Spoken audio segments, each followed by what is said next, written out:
सरकार दो आलम अलैहिस्सलाम ने फरमाया एक आदमी ने 500 साल बगैर रियाकारी के अल्लाह की इबादत की। 5 साल नहीं होती बगैर रियाकारी की। तहज्जुद पढ़ने वाला जब तक 6 लोगों को बता ना दे तहज्जुद पढ़िए, उतनी देर तो तहज्जुद आगे बढ़ती नहीं। कम से कम 6 बंदों को पता होना चाहिए। और मेरे जैसे हाजी नमाजियों का तो दिल करता है कि वजीफे पे बंदा रखा जाए जो तारीफें करे सुबह शाम। आज साहब की क्या बात है, हजरत साहब की वजीफा देंगे उसको महीने का और वो तारीफ करे खोल के, क्या आपकी बड़ी बात। ये मर्ज है, तारीफ सुनना ना ये बीमारी है। हुजूर फरमाते हैं यही बंदा जब अल्लाह के हुजूर खड़ा किया जाएगा तो रब करीम इससे कहेगा कि चलो इसको मेरे फजल से जन्नत मिलेगा। तो वर्ष करेगा मालिक फजल तो ठीक है पर 500 साल लगाए मैंने। 500 साल जिसने लगाए, बोल पड़ा या अल्लाह 500 साल लगाए और तू कहता है कि इसको मेरे फजल से ले जाओ। तो रब करीम ने फरमाया चलो कोई नहीं फिर इंसाफ कर लेते हैं। उल्टी आंख की रोशनी निकाल के तराजू के एक पल्ले में रखो और 500 साल की बगैर रियाकारी की इबादत दूसरे पल्ले में रखो। कभी उस मरीज से पूछना जिसको डॉक्टर कह देता है कि तेरी आंख का इलाज नहीं हो सकता। बेबस होते हैं डॉक्टर, जवाब दे जाता है शऊर। पूछ कभी उस शख्स को, कहते हैं बस आप अब आप अपनी आंख के मौजूद होने के बावजूद आप देख नहीं सकते, इतनी मोटी आंख लगी हुई है। लेकिन रोशनी अल्लाह चाहे तो देता है, ना चाहे तो नहीं देता। एक आंख की रोशनी एक पल्ले में रख लो और दूसरे में 500 साल की इबादत रख दी। अल्लाहु अकबर। तो रब करीम ने फरमाया अब तोलो। जब तोली तो वो इबादत थोड़ी थी और एक नेमत ज्यादा थी। अल्लाह ने फरमाया तो भाई इसको तू 500 साल दिए थे, ये तो एक नेमत का शुक्र नहीं अदा कर सका, पकड़ो इसको दोज़ख में डालो। एक करके क्या आया है, पकड़ो जहन्नम में डालो, इसको ले चलो। तिरमिज़ी शरीफ के लफ्ज है, नबी पाक ने हमें समझाया और एक जुमले में सारी बात खत्म कर दी। हुजूर फरमाने लगे तो अल्लाह की थोड़े दिए हुए रिस्क पे राजी हो जा, वो भी तेरी थोड़ी इबादत से राजी हो जाएगी। और अगर तेरा प्रोग्राम है ना लंबी चौड़ी जायदादों का तो फिर सजदे भी लंबे कर, पर लंबे कर में तू भी। ये क्या बात हुई, आज इतनी दौलत बढ़ती जाती है, इबादत सुकड़ती जाती है, वक्त ही नहीं, टाइम ही नहीं, ये बड़ा है। तो जब दोज़ख में जाने लगा ना तो फिर ख्याल आया, हुजूर फरमाते इस्तिगफार करने लगा, कहने लगा अल्लाह मैं भूल गया था, अल्लाह मुझे गलती लग गई, इस्तिगफार कर रहा। तो जब उसने इस्तिगफार किया तो रब करीम तो पहले ही बड़ा कबूल करने वाला है। या अल्लाह मैं भूल गया, तो फरमाया चलो जो इस्तिगफार करे उसे तो मैं वैसे ही माफ कर दिया करता हूं। एक सहाबी चिड़िया के बच्चे उठा के ले आए, वो चिड़िया शिकायत लेके आई और हुजूर के कंधे पे बैठकर शिकायत करने लगी कि हुजूर आपके सहाबी ने मेरे बच्चे उठा लिए। बात तो चिड़िया के बच्चों की हो रही थी ना। तो रसूल करीम फरमाने लगे इसके बच्चे छोड़ दो। और फिर हुजूर फरमाने लगे देखो ये चिड़िया अपने बच्चों से कितना प्यार करती है, जब चिड़िया इतना प्यार करती है तो रब अपने बंदों से कितना प्यार करता हो, अल्लाह कितनी रहमत वाला होगा।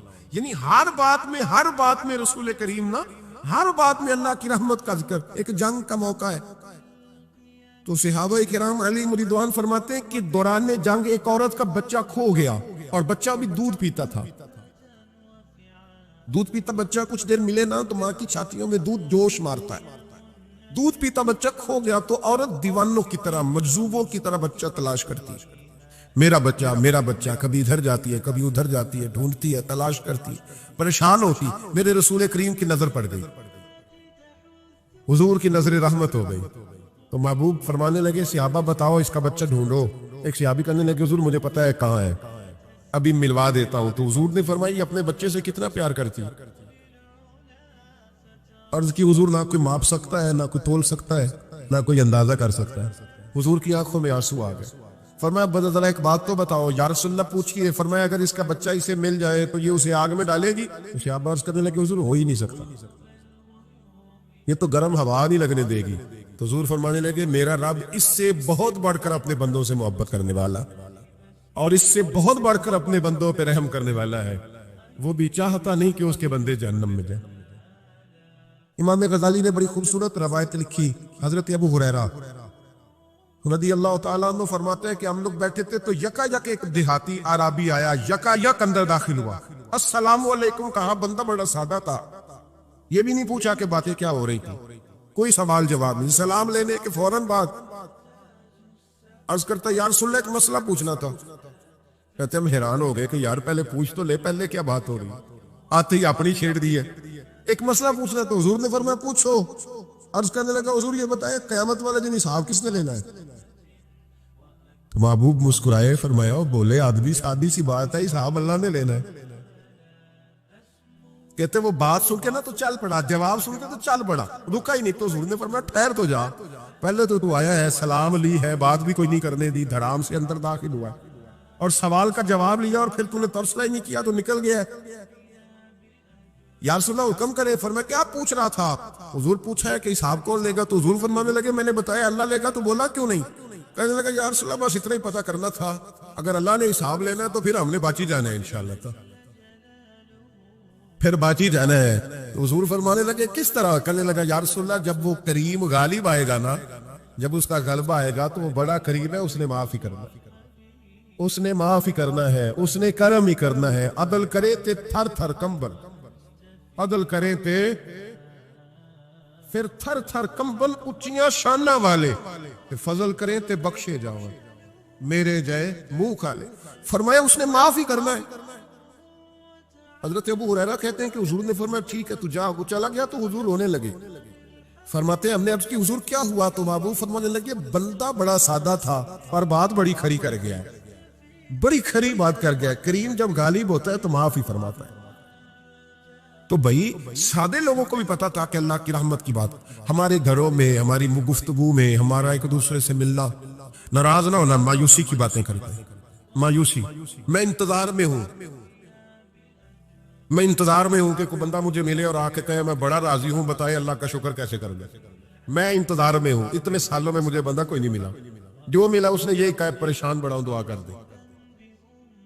बड़ी अजियत है, सबसे ज्यादा मैं ही ताऊं। कुछ करे, कोई वजीफा बताए, कोई तावीज दे, कोई मिले ना यार, कोई मिले, कोई कहे कि अल्हम्दुलिल्लाह ताला। और मैंने तालीम के लिए सिर्फ और इज़हारे नेमत के लिए, तशक्कुर के लिए कई दफा आपके सामने ये कहा है कि अल्हम्दुलिल्लाह जिस तरह के उस्ताद मुझे मिले शायद किसी को ना मिले, और मैंने इज़हारे तशक्कुर के तौर पर कहा है फिर किस तरह के शागिर्द मुझे मिले हैं इतने अच्छे फरमा बरदार शायद किसी को ना मिले, और जिस तरह के सादे और दरवेश माँ बाप अल्लाह ने मुझे अता फरमाया। अब तो बड़ा तेज लोगों का जमाना है ना, शायद कहीं मुयस्सर आए। और मैं कहा करता हूँ इतने फरमा बरदार मुरीद भी नहीं मिलते। लोग तो कहते हैं फरमा बरदार नहीं मिलते, हमें अल्हम्दुलिल्लाह फरमा बरदार ताबेदार हर लिहाज से अच्छे मिले। उसकी वजह यह है कि जैसे मुर्शद अल्लाह ने हमें अता फरमाया ऐसा किसी को अल्लाह ने अता, तो शुक्र करें अल्लाह की नेमतों, शुक्र करें। बस जहां बैठेंगे जुमले टूटेंगे, जहां बैठेंगे परेशानी। मुझे कुछ बंदे ऐसे मिलते हैं दुनिया में जो सिर्फ वो अकेले ही ठीक है, यानी अब्बा जी ने भी जुल्म ही किया सारी जिंदगी, अम्मा ने भी जुल्म ही किया, उस्ताद भी सारे गलत मिल गए, और हर बंदा ही उन्हें, और फिर बाद में औलाद मिली तो नाफरमान ही मिल गई। तो मैं कहता हूँ यार ये हो नहीं सकता। वैसे महाराज चलो अगर तू कहता है तो बात समझ में आती है कि हो सकता है कुछ सानेहा ऐसा हो गया हो। अल्लाह की रहमत की बात करें। मेरे नबी करीम अलैहिस्सलाम ने फरमाया बंदा सादा था पर बात पते की कर गया। यहां तक लिखा इमाम सफूरी ने कि कयामत के दिन अल्लाह एक बंदे के लिए दोज़ख का हुक्म देगा। बंदा जहन्नम की तरफ जा रहा है, फरिश्ते जंजीरें डाल के खींच कर ले जा रहे हैं, बंदा जा रहा है दोज़ख की तरफ, फरिश्ते खींचते हैं तो फिर मुड़ के पीछे देखता है। तो जो है मेरी बात पर इधर देखना जरा, वो कई दफा किसी को खींचते हैं ना तो मुड़ मुड़ के पीछे देखता है। चलो आपको समझाता हूँ, समझ आ जाएगी। वो जब स्कूल जाने को दिल नहीं ना करता था जी, उनके सी लेक्चर देने ना अपने बच्चों को, और बड़ा 1.5 घंटे का, बच्चे नाराज ना हो जाए। जब वो कभी जिस नलायक का स्कूल जाने को दिल और उसको खींचते थे तो वो पलट पलट के पीछे जाता नहीं। इसी तरह मदरसे में भी जब आते हैं तो कई बच्चे ऐसे होते हैं जो आते नहीं तो खींच खींच के नहीं ले जाते कई दफा। तो जब खींच के फरिश्ते जहन्नुम की तरफ ले जा रहे हैं, खींचते हैं तो पलट के फिर पीछे देखता है, फिर फरिश्ते खींचते हैं फिर पीछे देखता है, फिर फरिश्ते, जरा नजारा देखना, दोज़ख को ले जाने, पलट पलट के अल्लाह की तरफ देखता है। दोज़ख का दरवाजा आ गया, फिर पीछे देख रहे हैं। रब करीम ने फरमाया इसे वापस बुलाओ, रहमत दा दरिया इलाही, बुलाओ इसे वापस। वापस आया, अल्लाह ने फरमाया बता तू पलट पलट के क्या देखता था? वैसे अल्लाह को नहीं पता क्या देख रहा है, क्या देख रहा था? तो रो पड़ा, अर्ज करने लगा, मालिक मेरा यकीन था कि तू बड़ा ही करीम है। अल्लाह मेरा ईमान था तू बड़ा रहीम है। अल्लाह मेरा ज़हन था तू माफ करने वाला है। जब फरिश्ते खींचते थे ना तो शैतान मुझे कहता था अब तू जहन्नम में जाएगा, पर मेरा यकीन कहता था नहीं, रब ने माफ कर देना, अल्लाह ने माफी दे देनी है, बख्शा जाऊंगा। फिर शैतान कहता था, जब फरिश्ते खींचते थे, मैं कहता था नहीं, माफी मिल जाएगी। या अल्लाह दोज़ख का दरवाजा आ गया पर मेरी उम्मीद नहीं टूटी। अल्लाह दरवाजा जहन्नुम का आ गया पर मेरी उम्मीद नहीं टूटी। और जब मैंने आखिरी दफा पलट के देखा, तेरी आवाज आई कि वापिस लाओ, तो मेरे अंदर से आवाज आई कि ले भाई, तेरा यकीन जीत गया है, तेरा ईमान जीत गया है, तेरे अंदर की रूहानियत कामयाब हो गई। बंदे और रब की बातें हो रही हैं तो फरिश्ते चुप करके खड़े हैं। तो रब ने फरमाया तुम खामोश खड़े हो। अर्ज की, या अल्लाह, इसका करना क्या है? फरमाया करना क्या है? जो मेरी रहमत की इतनी ज्यादा उम्मीद रखे उसे जहन्नुम में डाल दूं? ये कैसे हो सकता है? इसको पकड़ो और मेरे फजल के साथ इसे जन्नत अता कर दो। तो पहली बात यह कि अल्लाह की रहमत की उम्मीद रखें, सुबह से शाम तक कहें अल्हम्दुलिल्लाह। क्या कहे? एक होता है तकब्बुर के तौर पर बढ़ के मारने के लिए जिक्र करना, वो मना है। डींगे नहीं मारनी, बल्कि अल्लाह की रहमत का जिक्र करें। तशक्कुर के लबो लहजे, तशक्कुर के लबो लहजे। हमारे ना लफ्जों से शिकवे छलकते हैं, हमारे जुमलों से छलकता है कि हम परेशान हैं, हमारी बातों से महसूस होता है कि हम किसी वजह से बड़ी तकलीफ में हैं। इसको निकाल दें। जब बंदा अल्लाह की रहमत की उम्मीद करेगा तो अल्लाह भी फिर रहमत, फजल और करम के बादल ही बरसाएगा। दूसरी बात हमारे बुजुर्गों ने लिखी है, अगर अल्लाह के कुर्ब का रास्ता तय करना है तो वो इस तरह मिलेगा कि अल्लाह के हर फैसले पर राजी हो जाओ। जहां अल्लाह ने मुझे बिठाया मैं राजी हो जाऊं, जहां अल्लाह तबारक व तआला ने मेरे भाई को बिठाया है वहां मेरा भाई राजी हो। जहां जहां अल्लाह ने हमें बिठाया है हम उस जगह पे राजी। मामला पता क्या है?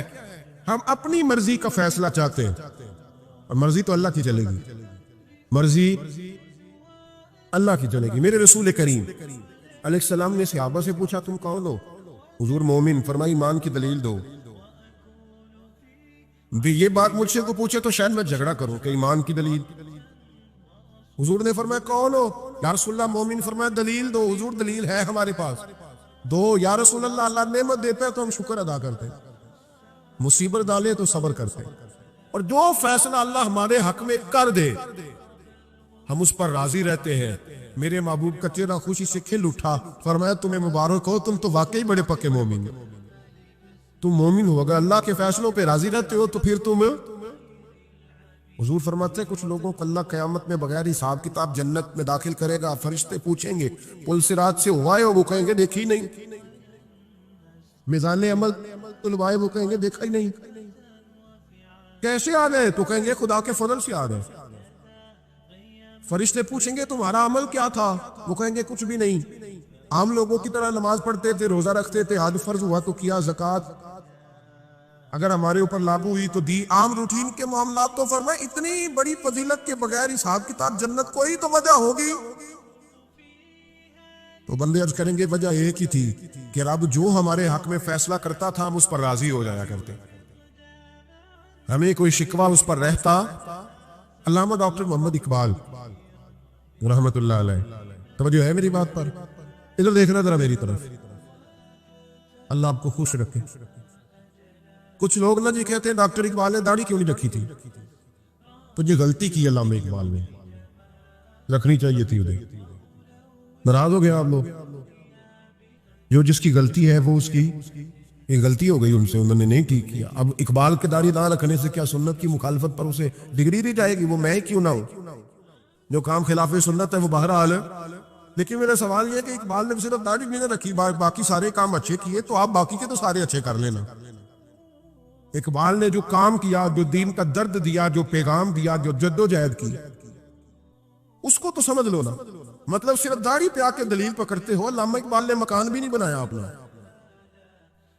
कितना बड़ा आदमी है, कोई जायदाद है उसकी? तुझे भी चढ़ो मकान सारे। इकबाल वो देखे ना, बाबे बुल्ले शाह की लोग मिसाल दे देंगे, बाबा साहब मजजूब आदमी थे, तो बाबा साहब के हिस्से में तो कई मरबे जमीन आती थी, वो भी उन्होंने नहीं ली। हमारा मलांग रोटी का उसको पता है, नोटों का भी पता है कि 5000 वाला कौन सा, 100 वाला कौन सा है। बाकी टाइम वो बाबा बुल्ले शाह बन जाता है। ये कौन सा स्टाइल है कि मर्जी की चीज आई तो काबू कर ली।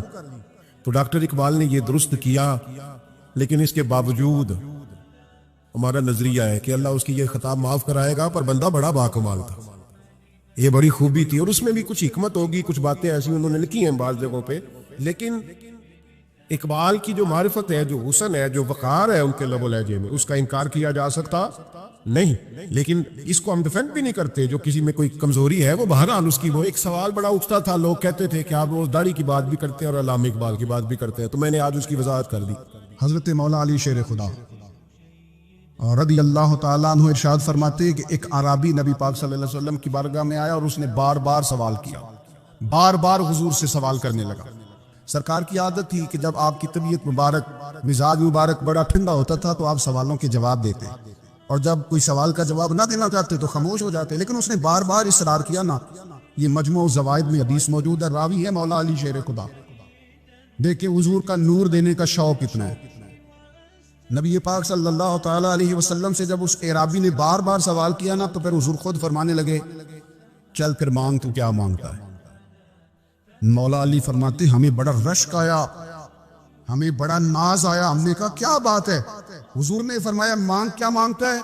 अब ये नबी पाक से जन्नत मांगेगा और दुनिया में बैठे बैठे अपने लिए जन्नत की टिकट बुक करा लेगा, अपने लिए ये जन्नत के अंदर बेहतरीन महल अपने लिए अलाट करा लेगा। लेकिन बड़ा ही बोला था। मैं क्या करूं, आज भी इस तरह के भोले बेशुमार हैं। अकीदत से जाते हैं, कामिल शेख के पास जाते हैं, मांगते क्या जाके दुनिया की दौलत, यानी कारोबार नहीं चलता। ये तो बात किसी शेर से भी कर लेते तो अच्छे कारोबार का मशवरा दे दे। तुम किसी दरवेश के पास गए थे तो उससे मुस्तफा की नजर करम मांगनी थी, उससे अल्लाह की रहमत का सवाल करना, उससे कहना था कि एक खैर की नजर डाले, उमजूर ना, ये कहना चाहिए था। यहाँ क्या अंदाज, आम दाम बरसरे, मतलब मौला अली शेर खुदा फरमाते हैं, हमारा ख्याल था जन्नत मांगेगा, पर बड़ा भोला आदमी था। कहने लगा, या रसूल अल्लाह सल्लल्लाहु अलैहि वसल्लम, मैंने सफर करना है, मुझे सवारी के लिए एक ऊंट दे दे। तो हजरत अली फरमाते हैं, हमें उसने सवाल तो किया, पर जो हमारी तबीयत थी उस मुताबिक उसने नहीं किया। यानी जिस तरह का दरवाजा था उस तरह की भीख नहीं मांगी। उसने ऊंट मांगा, हुजूर ने फरमाया चल दिया तुझे। गोया हुजूर ना धेरे दूर करना चाह रहे हैं उसके। फरमाया चल ऊंट दे दिया, अब तू कुछ और भी मांग ले। हजरत अली कहने लगे, लो बड़े नसीब वाला, एक चांस और मिला। तो कहने लगा, हुजूर इस तरह करें, जो ऊंट पर कजावा बांधा जाता है वो भी दे दे। तो हजरत अली शेर खुदा फरमाने लगे, हमने कहा तेरा अल्लाह भला करे, तू कहां अड़ गया। हुजूर ने ना मुस्कुरा के एक तीसरा मौका दिया, फरमाया चल तुझे कजावा भी दिया, कुछ और मांग ले। कहने लगा, हुजूर सफर बड़ा लंबा, आने जाने का खर्चा भी दे दे। तो सरकार दो आलम सल्लल्लाहु अलैहि वसल्लम मुस्कुराए, फरमाया जा तुझे दिया। फिर हुजूर ने एक मिसाल बयान की और फरमाया, तुझसे तो बनी इसराइल की वो बूढ़ी ही अच्छी थी। या रसूल अल्लाह, कौन सी। फरमाया, हजरत मूसा अलैहिस्सलाम जब अपने वतन से हिजरत कर रहे थे, घोड़ों पर बैठे, ऊंटों पर बैठे, लेकिन ऊंट घोड़े जाते नहीं थे, वापिस लौटते थे। तो हजरत मूसा अलैहिस्सलाम ने अर्ज की, अल्लाह ये जाते क्यों नहीं। तो रब करीम ने फरमाया, इसलिए नहीं जाते कि जहां से आप हिजरत कर रहे हैं ना, वहां एक जगह पे हजरत यूसुफ अलैहिस्सलाम का ताबूत दफन है। जनाब यूसुफ अलैहिस्सलाम की कब्र मुबारक है, आप वो ताबूत भी निकाल के साथ ले जाएं। ये अगर रब ने बता दिया तो अल्लाह ये भी तो बता सकता है ना कि कब्र कहाँ है। ये बता दिया, ताबूत कहाँ, ये नहीं बताया। ताबूत ले जाए, ये नहीं बताया कहाँ है। ये हजरत मूसा अलैहिस्सलाम आप खुद तलाश करेंगे। तो हजरत मूसा अलैहिस्सलाम ने बनी इस्राइल के लोगों से पूछा कि वो कहाँ है ताबूत हजरत यूसुफ का। तो वो कहने लगे, हमें तो नहीं पता है, कि बूढ़ी अम्मा है पुरानी, उसे पता है। हजरत मूसा अलैहिस्सलाम उस बूढ़ी से मिले तो फरमाया, बता दे कि वो ताबूत कहाँ है, हजरत यूसुफ की कब्र कहाँ है। आज लोग कहते हैं मज़ारों पे नहीं जाना चाहिए, तो पढ़ो ना ये हदीस खोल के। नबी पाक सल्लल्लाहु ताला अलैहि वसल्लम फरमाते हैं कि देखो, कब्र का रास्ता, मज़ार का रास्ता बताने का वो औरत कीमत मांग रही है। हजरत मूसा की मुलाकात हुई तो आपने फरमाया, मत में पता है जनाब यूसुफ का मज़ार कहाँ है, कब्र कहाँ है। कहने लगी, पता है। आपने फरमाया, बता दे। कहने लगी, मुफ्त कैसे बता दूं। अभी तो लोगों को मज़ारों में जाने की दलील नहीं मिल रही, और यहाँ वो बूढ़ी कहती है और बयान कर रहे हैं मेरे नबी पाक सल्लल्लाहु अलैहि वसल्लम। और बूढ़ी कहने लगी, मुफ्त नहीं बताऊंगी। तो हज़रत मूसा फरमाने लगे, कीमत ले ले। कहने लगी, बिल्कुल, आप कीमत देंगे तो बताऊंगी। और मैं कीमत क्या है। कहने लगी कीमत यह है कि जन्नत में मुझे भी उस मोहल्ले में मकान चाहिए जिसमें हजरत मूसा अलैहिस्सलाम का मकान हो। उस मोहल्ले में मुझे भी मकान चाहिए, उसी दर्जे में आपके साथ। तो हजरत मूसा फरमाने लगे अम्मा चल तू जन्नत का मकान मांग, तूने तो बहुत बड़ी सोसाइटी में प्लाट मांग लिया है, वो तो बड़ा ऊंचा मामला है, वहां तो अंबिया रुसल होंगे, तो दूर पहुंच गई है, जन्नत मिल जाएगी पर मूसा का साथ। तो कहने लगे जाओ फिर मैं मेरी एड्रेस बताती, पता तो मेरे पास ही है ना, और किसी को है पता? तो हुजूर फरमाने लगे तुझसे तो वो बुरी अच्छी थी। जब वो बीबी अड़ गई कहने लगी नहीं बताती, तो हज़रत मूसा अलैहिस्सलाम अर्ज़ करने लगे मालिक आप क्या करना है? तो रब करीम ने फरमाया मूसा आप जन्नत में अपने पड़ोस वाले मकान का वादा आप कर ले और बूढ़ी को वो मकान अता मैं कर दूंगा। आप वो मकान का वादा करने दे रही है। हजरत मूसा ने वादा किया, फिर बीबी ने पता बताया हजरत यूसुफ के मजार का, और फिर वहां से हजरत यूसुफ का ताबूत निकाल के ले गए। हुजूर फरमाने लगे ओ बोले तूने क्या मांगा? ऊंट, कजावा, खर्चा? ओ काश मैंने तुझे कहा था तूने कुछ मांगा होता। मेरे रसूल पाक अपनी उम्मत की तवज्जो दिलाते हैं। हुजूर फरमाते हैं तुम्हारे नबी के पास बड़ा कुछ है, आओ आओ मांग लो, अब तंगी ये दामा पे ना जा, और भी कुछ मांग है आज वो माइल बात आ, और भी कुछ मांग, ना बहस में उलझ आ, तलब कर मांग।